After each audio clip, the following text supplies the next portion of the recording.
Hi, I just got finished watching the video pick of the week, The Diary of a Tired Black Man. And I think as a whole, the movie was pretty good. Well, no, I don't hate to say it because I'm going to say it. And I know a lot of people are going to be upset for me saying this, but I actually agree with the filmmaker's point of view. Um, that there is a breakdown between the relationship between black women and black men. And a lot of the times, or not a lot of the times, most of the time when it comes to a relationship where you have a black woman saying that she cannot find a good black man is because she doesn't know what she's looking for. She and the only way for her to know what she's looking for in a man and knows what would complement her, what would suit her, what's good for her, is for her to know herself. And I know a lot of women would say, well, I know myself. I know I like this. I know this. I know that. But how much time do you spend with yourself, by yourself, thinking about the decisions that you make on a daily basis, thinking about the words and the choices that you make, the interactions you choose, the people you choose to speak to and confide in and listen to when they advise you on things, and how much time do you spend contemplating your part and how other people interact with you. And that's something that and it's not just black women, you know, it's a human race as a whole. And definitely at this current time, with the especially with the breakdown in the relationships in the family that we have in with black with the black community, um, stems from not being taught how to love yourself. And that's something that you should learn as a child, on how to love yourself. And and it's not always in like a direct lesson that your mother could say to you or your father can say to you. It has to do with you watching the examples around you.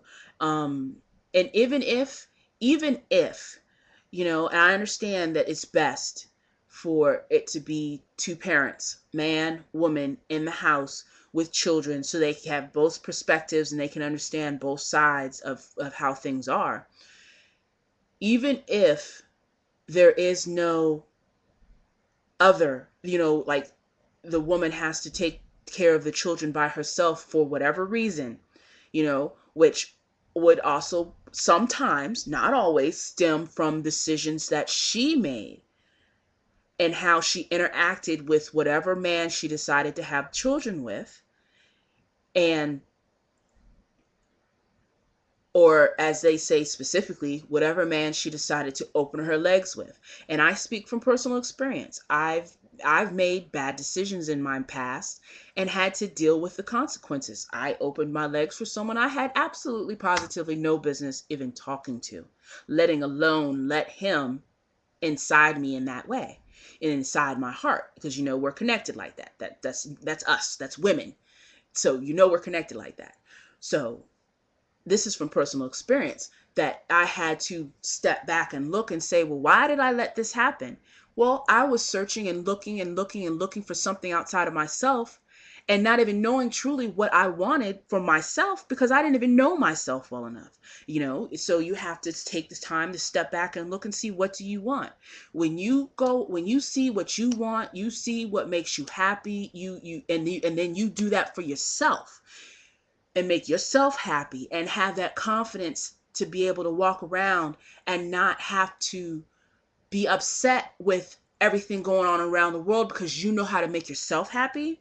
You'll find somebody, you'll run into somebody who wants to share that with you, who wants to keep making you happy, and he wants to try and figure out how to make you happy, and is steady there trying to make sure you stay happy, because he can't interrupt that flow.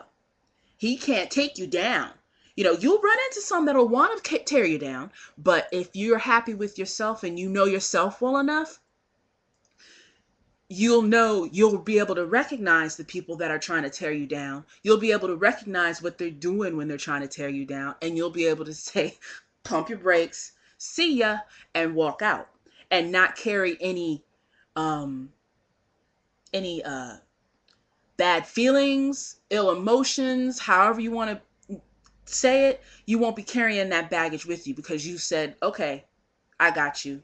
You were not right for me, and I accept that. We're not right for each other. I accept that. And your issues have nothing to do with me. I accept that. So we go our ways and I'll move on mine. I think sometimes part of the anger that Black women carry, when they carry the anger with them instead of letting it go like you should, it's healthy to let it go. It's unhealthy to hold on to all the emotions because all they do is drag you down and drag around down the people around you. But I think that as a whole, an individual person has to just step back and not look for something in particular. Leave yourself open for anything to come at you, and be able to learn to recognize what it is that you should want to draw into your life, and recognize when you found it, and recognize that everyone is an individual and you can't change these people. You have to accept them as they are. And if you're unwilling to accept them as they are, and you feel the need to try and change them, you feel the need to mother them, or teach them something, then you're already on the losing end of the battle, because you should be able to come into a relationship with somebody and be even,